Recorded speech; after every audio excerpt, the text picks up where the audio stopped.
नमस्कार, स्वागत है सभी बहनों का हमारी आज की सच्ची खबरों में।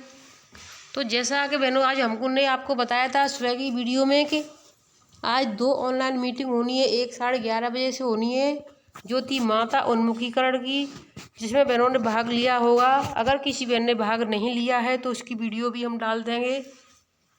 और एक और दूसरी मीटिंग थी ऑनलाइन जूम ऐप पर थी, तो वो थी आपकी 2 बजे से 3:30 बजे तक, लेकिन 4 बजे तक टाइम लगा लिया गया था उसमें। तो जो बहनें जुड़ी थी बहुत अच्छी बात है, जिन्होंने आमने सामने बातें भी रखी, सुना, पूछा।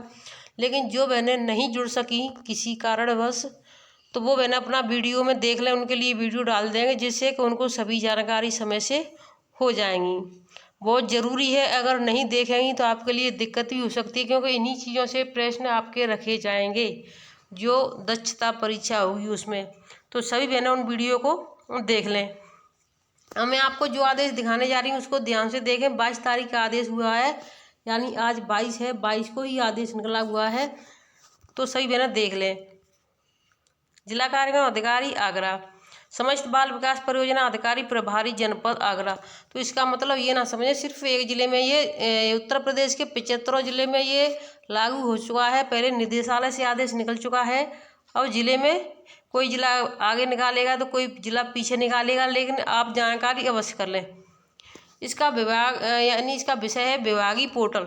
तो विभागीय पोर्टल को आपको सभी को पता है क्या है, कि बाल विकास है विभाग का नाम, यानी www.balvikas.up.gov.in पर आंगनबाड़ी कार्यकर्ती, मिनी आंगनबाड़ी कार्यकर्ती एवं आंगनबाड़ी सहायिकाओं के मोबाइल नंबर सत्यापन उपरांत मोबाइल नंबर परिवर्तित न किए जाने के संबंध में, अगर देखिए जो मोबाइल नंबर हमने पहले भी बताया था, अगर आपने जो मोबाइल नंबर सत्यापित करा दिया, यानी सत्यापित का मतलब आपके सुपरवाइजर ने आपको बुलाया होगा परियोजना पर या फिर आपके घर पर ही, और आपसे एक OTP पूछा होगा, जिसमें आपने OTP बता दिया होगा, और इससे आपका मोबाइल नंबर आंगनबाड़ी सहायिका और मिनी आंगनबाड़ी का मोबाइल नंबर सत्यापित हो गया।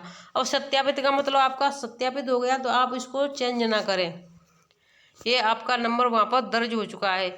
अगर फिर इसमें आपकी कोई यानी नंबर चेंज कर देती है, अगर कुछ गड़बड़ होता है तो आपकी जिम्मेदारी होती है, इसमें अधिकारियों की नहीं। उपरोक्त विषयक निदेशालय बाल विकास सेवा एवं पोस्ट उत्तर प्रदेश लखनऊ के पत्रांक संख्या C-378 बाल विकास PFMS, यानी आपकी जो परियोजना आपकी जो मानदेय आता है तो PFMS पोर्टल के द्वारा, तो उसके लिए दिनांक 12/7/2024 का संदर्भ लें, जिसके द्वारा अवगत कराया गया है कि जनपद में कार्यरत आंगनबाड़ी कार्यकर्तियों, मिनी आंगनबाड़ी कार्यकर्तियों, सहायिकाओं के मोबाइल नंबर सत्यापित की कार्रवाई विभागीय पोर्टल पर पूर्ण होने उपरांत आगामी माहों में संबंधित जनपदों में मोबाइल नंबर पर प्राप्त OTP के आधार पर अनुपूरक पोस्टार आपूर्ति वितरण की कार्रवाई की जाएगी। तो हमने आपको बता दिया था कि अगर जिनके मोबाइल नंबर यानी सत्यापित होंगे तो OTP जाएगी, तो आपको राशन प्राप्त होगा, नहीं तो नहीं होगा। अतः उपरोक्त के क्रम में आपको निर्देश किया जाता है कि यह सुनिश्चित करें कि मोबाइल नंबर सत्यापन के उपरांत आंगनबाड़ी कार्यकर्ती, मिनी आंगनबाड़ी कार्यकर्ती, आंगनबाड़ी कार्यकर्ती एवं आंगनबाड़ी सहायिकाओं के मोबाइल नंबर सक्रिय रखें एवं सत्यापित हो चुके मोबाइल नंबर परिवर्तित न करें। यदि आंगनबाड़ी कार्यकर्ती एवं सहायिकाओं के मोबाइल नंबर सेवा प्रदाता बदलना है तो मोबाइल नंबर पोर्टेबिलिटी सेवा का प्रयोग करें। यदि PFMS पोर्टल पर सत्यापित मोबाइल नंबर के स्थान पर, देखिए साफ साफ जो हमने पहले बता दिया था, हमें पता है कि ऐसा ही होने वाला है, वही हुआ। यानी नंबर के स्थान पर अन्य कोई मोबाइल नंबर प्रयोग होता है तो अनुपूरक पोस्टार वितरण की कार्यवाही बाधित होगी, यानी जो पोस्टार वितरण होगा उसमें जो कार्यवाही बाधित होगी, इसके लिए संबंधित बाल विकास परियोजना अधिकारी प्रभारी कर्मचारी उत्तरदायी होंगे। यानी आपके जो परियोजना के यानी सुपरवाइजर उत्तरदायी होंगी, और आप खुद स्वयं होंगी कि आपने बदल दिया और आपने बताया नहीं। तो बहनों इस चीज़ को ना करें। अगर आपने बदल भी दिया है तो अपने सुपरवाइजर से तुरंत कांटेक्ट करें कि हमारा मोबाइल नंबर बदल चुका है या खो गया है, किसी का कुछ भी हो सकता है, तो अपना बता दें, जिससे कि जो आपके पास इस समय उपस्थित है उसमें सत्यापित उसी को करवा दें। जिला कार्यक्रम अधिकारी आगरा। देखिए आकार बनाने के प्रकार। अब मैं आपको और भी आदेश दिखाऊंगी। आंगनवाड़ी कार्यकर्ता की बड़ी जिम्मेदारी बढ़ चुकी है। ये आदेश आ चुके हैं। स्वास्थ्य कर्मियों का निभाएगी जिम्मा, जच्चा बच्चा की करेंगी देखभाल।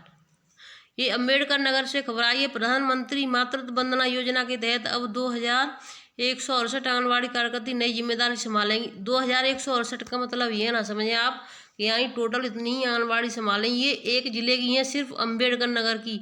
आपको 75 जिलों में यही काम करना है। सभी बहनों को 75 में पूरे यानी इंडिया में करना। ये भारत सरकार का निकाली हुई वो है योजना है, तो सभी राज्यों में ये सभी बहनों को दिया गया है पहले, लेकिन यूपी में नहीं दिया गया था, तो अब यूपी में भी आंगनवाड़ियों के जिम्मे सौंप दिया है। संभालेंगी न कि सिर्फ गांव-गांव जाकर गर्भवती का चिन्हांकन करेंगी, बल्कि उनका निकटवर्ती सरकारी अस्पताल में पंजीकरण कराकर सुरक्षित प्रसव के लिए प्रेरित भी करेंगी। इसके साथ ही प्रसव के 1 माह पहले व 1 माह बाद तक जच्चा व बच्चा की बेहतर देखभाल भी करेंगी। यह जिम्मेदारी अब तक आशा बहुएं व एएनएम करती चली आ रही थी। मालूम हो कि जिले में 2551 आंगनवाड़ी केंद्र संचालित हैं। इसकी तुलना में 2168 आंगनवाड़ी कार्यकर्ता तैनात हैं। जिला कार्यक्रम अधिकारी कार्यालय के अनुसार नई व्यवस्था के तहत अब आंगनवाड़ी कार्यकर्तियों की जिम्मेदारी है कि वे गाँव तो गर्भवती का चिन्हांकन करें, उनका निकटवर्ती सरकारी अस्पताल में पंजीकरण कराएं, सुरक्षित प्रसव के लिए प्रेरित करें, समय समय पर उनकी जांच कराएं। प्रसव के 1 माह पहले व प्रसव के 1 माह बाद तक जच्चा व बच्चा की बेहतर देखभाल करने की भी जिम्मेदारी आंगनवाड़ी कार्यकर्ता पर होगी। अब यानी एएनएम और आशा को जो मानदेय या जो सैलरी मिलती है शायद वो भी आंगनवाड़ी को ही सरकार दे दे तो अच्छा रहेगा, क्योंकि जब काम इतना बढ़ाती जा रही है सरकार तो मानदेय या उसके लिए क्यों नहीं सोच रही। अब बहनों मैं आपको एक जानकारी देना चाहूँगी, बहुत ही ज़्यादा खुशखबरी भरी है। कल 23 तारीख है और आज जो बजट पेश हुआ है उसमें क्या क्या हुआ है, तो कल सुबह की वीडियो का इंतजार करें। कल सुबह हम समय से वीडियो डाल देंगे। सरकारी अस्पताल में प्रसव कराने वाली महिलाओं का योजनाओं का बेहतर ढंग से लाभ दिलाने की जिम्मेदारी भी आंगनवाड़ी कर्मियों पर होगी। अब तक यह सभी कार्य आशा बहू व एएनएम के जिम्मे था। सीएमओ डॉक्टर राजकुमार ने बताया कि आशा बहू व एएनएम वाली जिम्मेदारी अब आंगनवाड़ी कार्यकर्तियों को दे दी गई है। तो अब इनका जो मानदेय है या जो वेतन मिलता है आशा और या एएनएम को, तो जो अधिकारी ये सभी जिम्मेदारी दे रहे हैं आंगनवाड़ियों को, तो इस मानदेय को भी उनके खाते में डलवाना शुरू कर दें। इस बात को सभी आंगनवाड़ी बहनें रखें कि जब इतना काम बढ़ाया जा रहा है तो मानदेय क्यों नहीं बढ़ रहा या वेतन क्यों नहीं लग रहा, सरकारी कर्मचारी का दर्जा क्यों नहीं मिल रहा। तो मैं आपको दूसरी खबर की तरफ ले चलती हूँ। लास्ट तक सभी बहनें बनी रहें। नाम नहीं लिखने पर 200 से 10 लाख जुर्माने हैं नियम, यानी नाम नहीं लिखने पर 2 से 10 लाख रुपए जुर्माने का नियम है। यानी अगर कोई कुछ भी दुकान खोलता है उस पर अपना नाम नहीं लिखता है तो 2 लाख से 10 लाख रुपए उसको देने पड़ेंगे। खाने पीने की सामग्री बेचने वालों को नाम प्रदर्शित करने के आदेश पर भले ही राजनीति गर्म हो, लेकिन यह कोई नया फरमान नहीं है। यह कानून कांग्रेस सरकार ने ही बनाया था। यूपी सरकार के खाद्य सुरक्षा अधिनियम 2006 में स्पष्ट प्रावधान किया है कि खान पान की दुकानों के मालिकों को अपना फूड लाइसेंस ऐसी जगह लगाना होगा जहां आसानी से उसे देखा जा सके।